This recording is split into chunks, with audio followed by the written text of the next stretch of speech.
There ain't no stopping the D.C. Circuit Court of Appeals in expediting the Trump proceedings on the issue of absolute immunity. Much to Trump's chagrin and deep disappointment, Trump thinks he's going to be able to delay these things with his normal tactics, but the D.C. Circuit Court of Appeals has his number and knows exactly what he's doing. Check out this order that was just issued by the D.C. Circuit Court of Appeals, the three-judge panel that will be hearing oral argument on Donald Trump's appeal on the issue of absolute presidential immunity. Donald Trump's motion to dismiss the Washington, D.C. federal criminal indictment was that motion was denied by federal judge Tanya Chutkin earlier this month, and already we have the time allocation for the oral argument regarding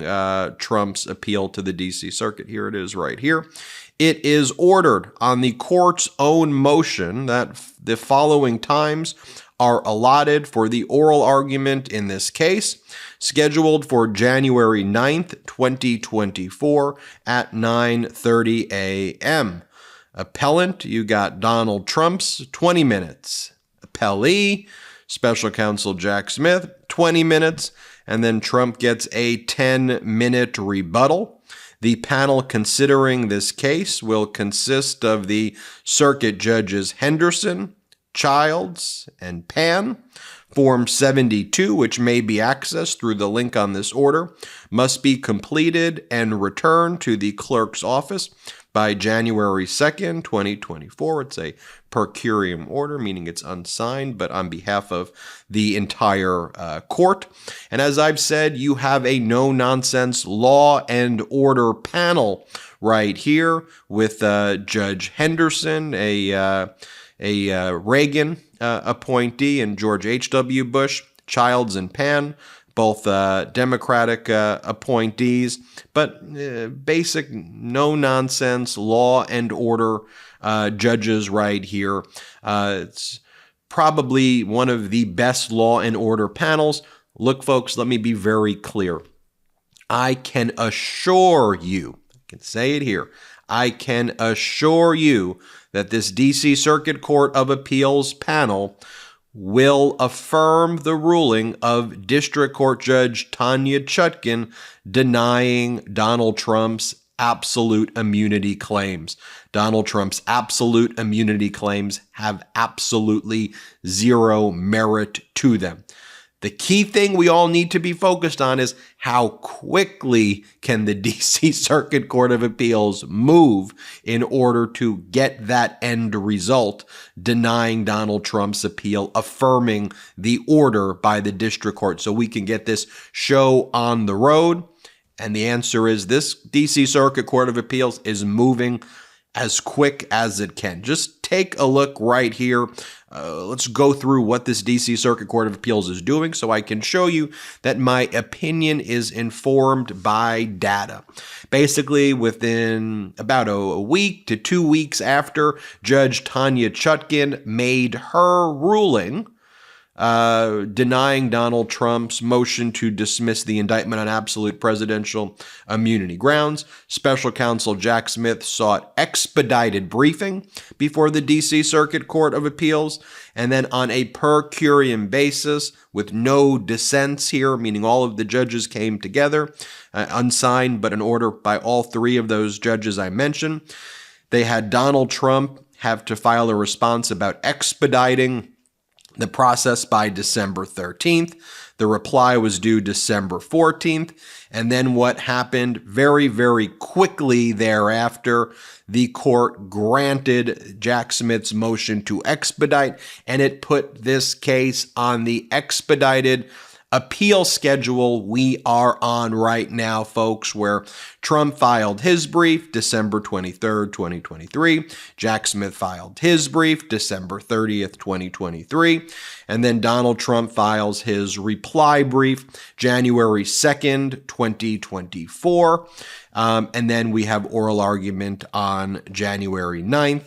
And then the court very quickly scheduled that January 9th, 2024 date. All right, let's have some real talk here. 52% of men over 40 experience some form of ED between the ages of 40 and 70. I'm 39 years old, but it's always been a taboo topic. Thankfully, HIMSS is changing that by providing affordable access to ED treatment all online. HIMSS is changing men's health care by providing access to affordable and discreet sexual health treatments all from the comfort of your couch. HIMSS provides access to clinically proven generic alternatives to Viagra and Cialis up to 95% cheaper, with options as low as $2 per dose.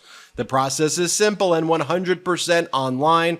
No uncomfortable doctor visits. Answer a series of questions on their site, and a medical provider will determine the right treatment option. If prescribed, your medication ships directly to you for free and in discreet packaging. No insurance is needed. Pay one low price for your treatments, online visits, ongoing shipments, and provider messaging. HIMSS has hundreds of thousands of trusted subscribers, so if ED is getting you down, it's time to change that. Start your free online visit today at hims.com/Meidas. That's HIMS.com/MEIDAS for your personalized ED treatment options. hims.com/Meidas. Prescriptions require an online consultation with the healthcare provider who will determine if appropriate restrictions apply. See website for details and important safety information. Subscription required. Price varies based on product and subscription plan. Take a look, though, about how the scheduling of this January 9th, 2024 oral argument, though, when that was done, how that relates to what the Supreme Court did. I've been saying this here over and over again, that when the Supreme Court denied special counsel Jack Smith's petition for certiorari or direct appeal to the Supreme Court to go around the D.C. Circuit Court of Appeals, the reason that I feel the Supreme Court did that was that at that stage it was a fairly easy decision for the Supreme Court because they were looking at everything I've just basically shared with you other than the new order of the time allocation. The Supreme Court didn't have the allocation of time for the January 9th, 2024 oral argument, but they knew oral argument would be January 9, 2024. The Supreme Court knew of this expedited briefing schedule. So I think the Supreme Court had an easy decision. They just looked at it and said, why would we jump in right now as the Supreme Court when the D.C. Circuit Court of Appeals is handling this on a very expedited basis? And the Supreme Court had this document that I'm about to read in its possession at the time it made its decision. And here's what it says. It is ordered that the courts, on the court's own motion, that this case be scheduled. This is from the D.C. Circuit Court of Appeals. That this case be scheduled for oral argument in courtroom 31 at 9:30 a.m.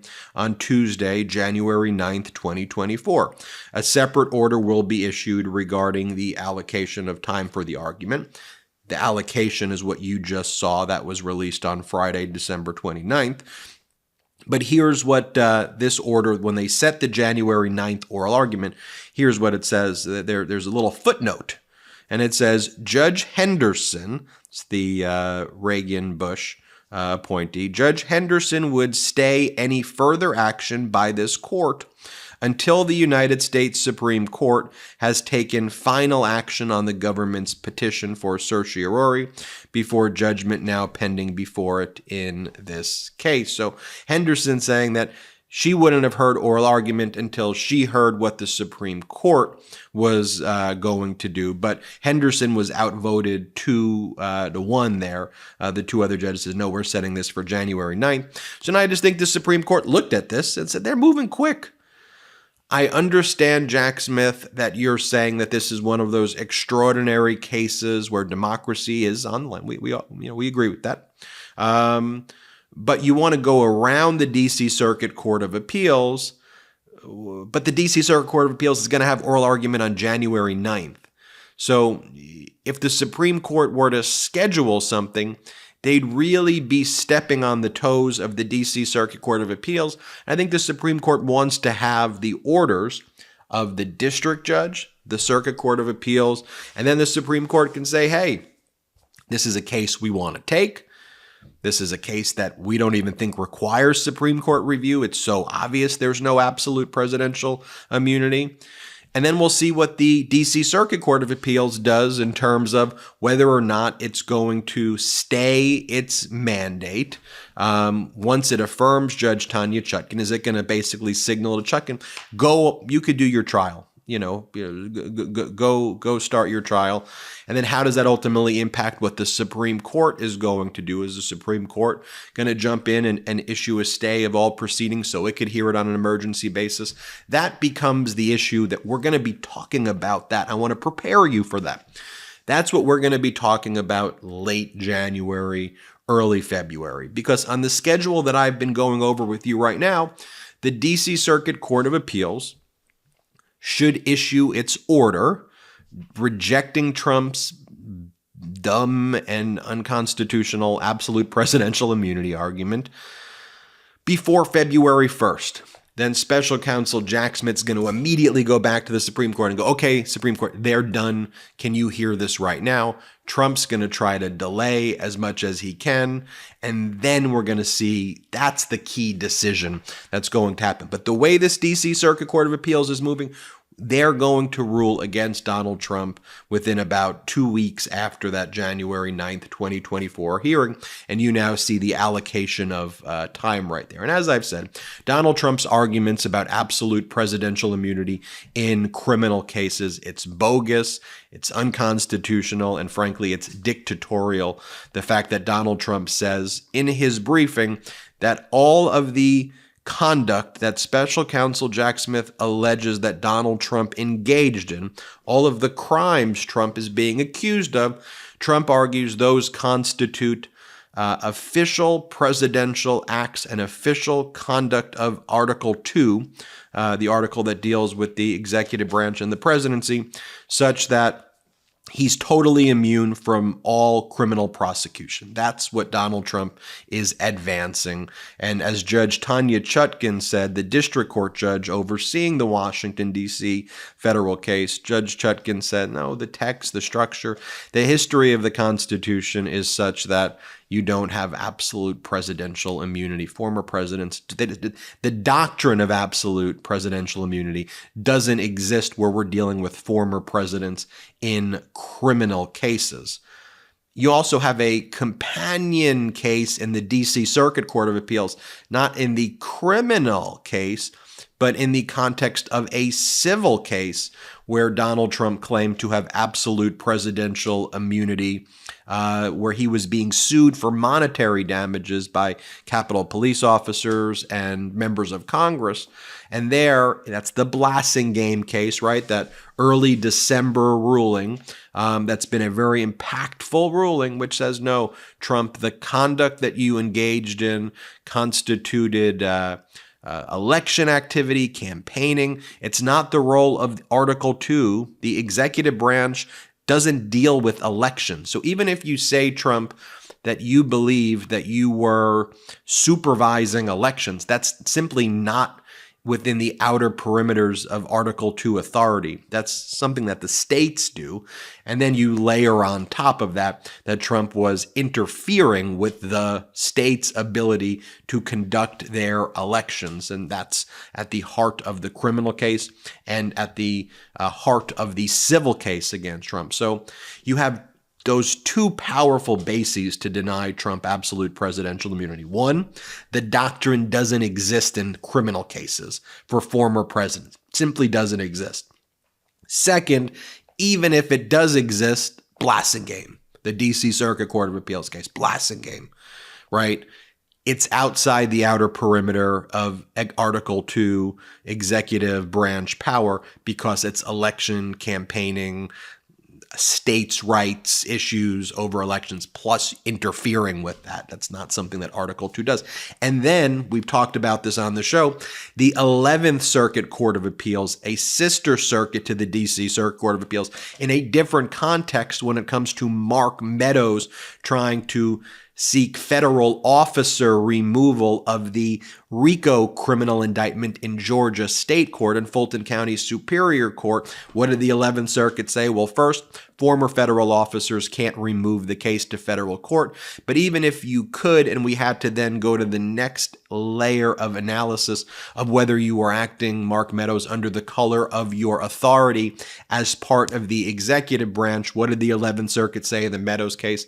That conduct that you engaged in is not Article 2 executive branch conduct. That's states' rights, that's election, that's campaigning, that's running for office, and it's interfering with the states' rights and of their ability to conduct elections. So you were not acting under the color of your authority, even if federal officer removal did apply to former federal officers. So you have the 11th Circuit basically giving a high five in the Meadows case to the D.C. Circuit Court of Appeals ruling in Blasingame's. Meadows, high five Blasingame, high five Judge Tanya Chutkan's ruling.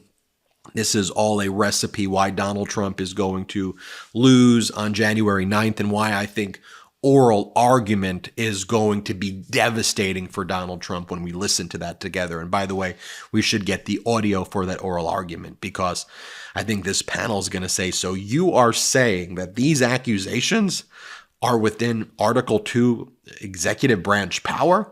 And then Trump's lawyers are going to, how are they going to argue that with a straight face? Well, they're MAGA lawyers, so we'll see. But anyway, that's where we're at. Things are moving quick as they can move in courts. As quick as they can move in courts. I know you wanted to move quicker. I'm just letting you know, as someone who's practiced in federal courts and state, this is moving as quick as it can go for anybody. Just facts. Hit subscribe. We're on our way to 2 million subscribers. And thanks for watching and have a great New Year's. But hit subscribe. It's free. Thanks so much for watching. We're only a few subscribers short of 2 million subs. Please subscribe right now to the MeidasTouch YouTube channel for free and help us grow this unapologetically pro-democracy network.